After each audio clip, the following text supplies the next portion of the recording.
Hello everyone and welcome to Weber State Spotlight on Sports. I'm your host John Capel. And I'm Eric Jensen.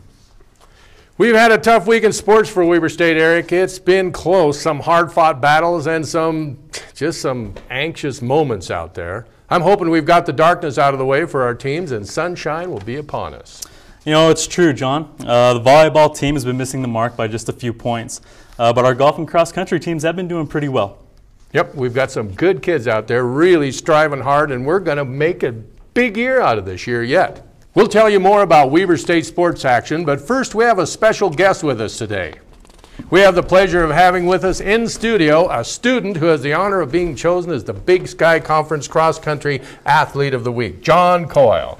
Welcome, John, and congratulations. Thanks for having me. Thank you. You betcha. Tell us, how did you get that award, that wonderful honor? Oh, so basically every 2 weeks, everybody in the conference races, not necessarily against each other, they're sort of in different locations and stuff.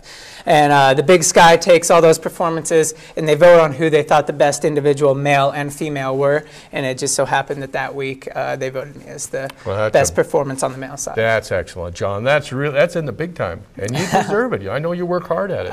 I do, yeah, I try. Now, speaking of working hard, John, my athletic prowess at this point, I used to be an athlete and back in the day. But now it's click on the TV and try and make it back and between commercials.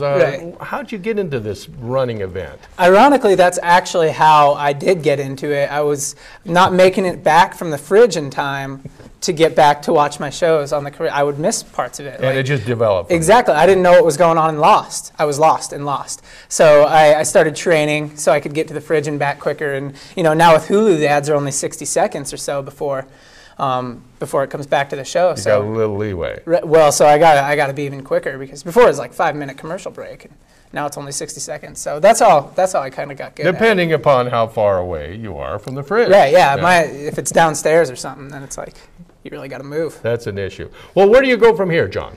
What's next up in your athletic career, if you will? Well, how we sort of take it is it's one season at a time. There's in fall is cross-country season, winter is indoor track, and spring is outdoor track. So right now I'm sort of focused on cross-country. And cross-country is interesting because while it's an individual sport, there's also a team score. So the person who gets first in a race, they score 1 point for their team. The person who gets fifth, they score 5 points for their team. And each team has 5 people score. So you add up the scores of all of your first 5 people.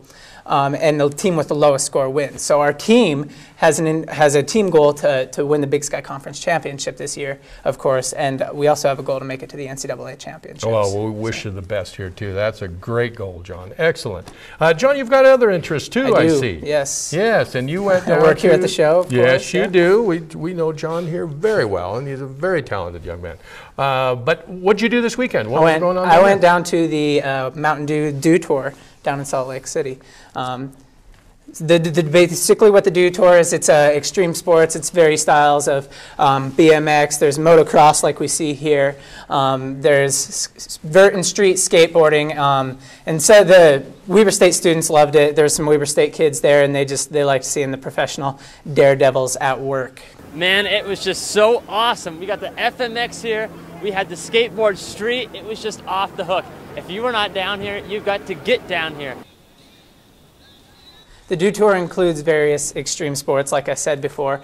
And yeah, I mean, if you're interested, it was this weekend, but if you're interested in learning more about the Dew Tour or going to some of the other locations, it does culminate in Vegas for the championships. You can go to www.allysports.com/Dew Tour. Thank you, John Coyle. We appreciate it. Thank you. The Lady Wildcats volleyball team, led by our new coach, Tom Peterson, has plenty of potential, but the Cats are having a tough time grasping the brass ring. They stand at 0-9 for the season, but most of the matches have been nail-biters. They were in Nebraska this weekend competing in the Emeritus Players Challenge. 11th-ranked Cornhuskers defeated the Wildcats in 3 straight sets. Outside hitter Beth Ray knocked out 8 kills, and freshman Mackenzie Clark added 6 kills and 5 digs. The Lady Cats host Boise State at Swenson Gym Tuesday night, 7 o'clock. Be there. Eric Jensen has some good news about the Wildcat golf team. These Weber State Duffers know their way around the links, don't they, Eric? They sure do, John. The Weber State men's golf team traveled to Idaho last week to compete in its first tournament of the fall season. At the annual Battle of the Tetons, the Wildcats finished in 3rd place. Entering the tournament's 3rd and final round, the Wildcats sat in 5th place, but thanks to a 3rd round combined score of 292, WSU was able to jump 2 places in the standings. The tournament was the first of 2 events to be hosted by the Wildcats this season. The team's next outing will come on September 19th when the Wildcats will travel to Colorado for the Falcon Invitational. We wish them the best of luck, too. Those girls are just excellent athletes. They've just been missing it by a hair. After speaking of a narrow loss against the Wyoming Cowboys, the Wildcat Football squad were pumped up last Saturday and ready for rival Utah State in Aggie territory. Aggies running First half action was football at its finest. The Wildcats scored the first touchdown of the game with a 75-yard campaign into Aggie territory. Tanner Hines leaped over the pile at the 1 to put the Cats at 7-3. Junior Mike Hoke, who went 20 for 33, hit number 82 Tyrell Francisco to push the Wildcats into the lead 14-10. A 45-yard field goal from sophomore Sean McLean tallied the final points of the game for Weber State. And the kick is good with 4:42. The Aggies' Robert Turbin tied the game at 17 with a 14-yard sprint with just under a minute left in the half. The Aggies sacked Hope 4 times, but he still connected for 138 yards and 1 TD. That's caught by number 4, Xavier Johnson.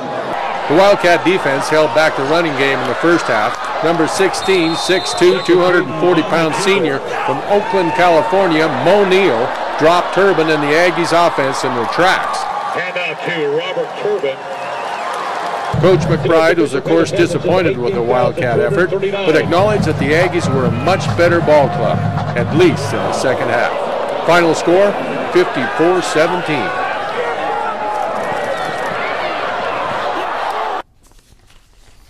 Aggies running back Robert Turbin was designated the player of the game, rushing for 180 yards. Wildcats host Sacramento State in the Big Sky opener next Saturday. Kickoff time 6 o'clock at Stewart Stadium. Go Wildcats. Thanks for joining us this week on Weber State Spotlight on Sports. I'm Eric Jensen. And I'm John Capel. We'll see you next Monday.